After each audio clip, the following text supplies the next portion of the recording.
And welcome to the third episode of The Collector's Corner, brought to you by the Washington Arms Collectors. This episode is entitled Sherlock Holmes in a Queer Humor.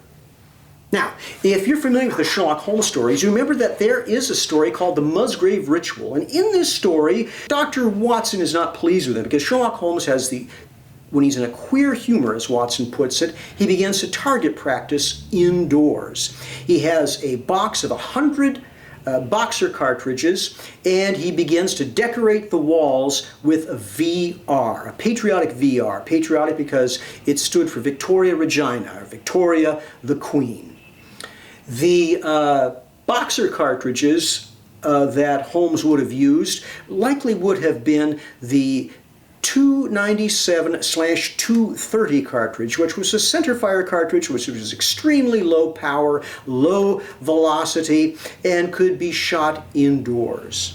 Now, it may sound rather strange. Why would somebody target practice indoors? It wasn't that unusual to put targets up on the fireplace mantle or in the fireplace and blaze away. Holmes was a little bit stranger, though, because he actually shot into the wallpaper and put the Queen's initials there.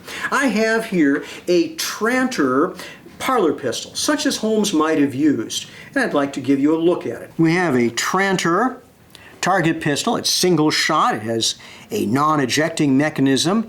It opens like this. To eject, you don't have automatic ejection. You have to go like that. It is presently chambered. It's been relined so it shoots 22 cartridges. I wouldn't attempt to shoot modern cartridges, and I'll try some black powder cartridges a little bit later. It is actually surprisingly accurate, and I have disposed of a variety of rodents who infested my chicken coop with this weapon. It is in the period oak case. We have some period cartridges by Ely's. These are Ely's number 3. If you're a Sherlockian, you know there is a story, The Speckled Band, where Holmes tells Watson that the Ely's number 2 is an excellent argument with a man who can bend steel bars. Well, this is the Ely's number 3 for gallery guns or parlor pistols. Why would they call it a parlor pistol? Why was a parlor called a parlor? It was where you talked and parlayed, and that's how the name came about. It includes a period cleaning rod as well, and I think there might be, and in fact there is actually a key for the case as well.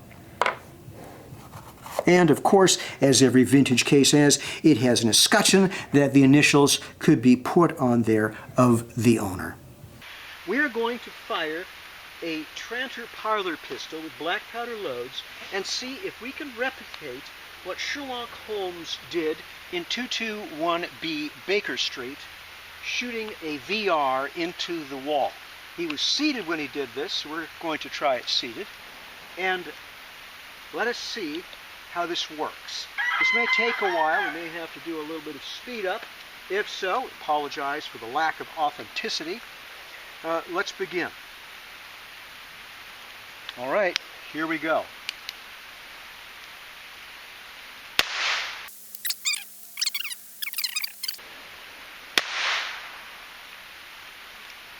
As I said, a bit of a slow go.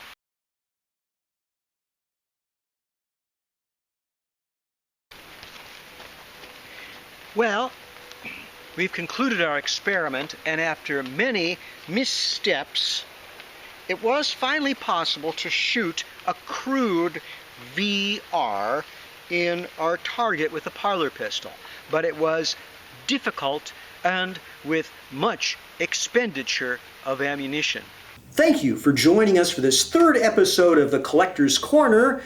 Stay tuned for further episodes, and until then, keep your powder dry, your money ready, and both eyeballs scun for those unusual historical items that you can find on the tables of the Washington Arms Collectors gun shows. Thank you.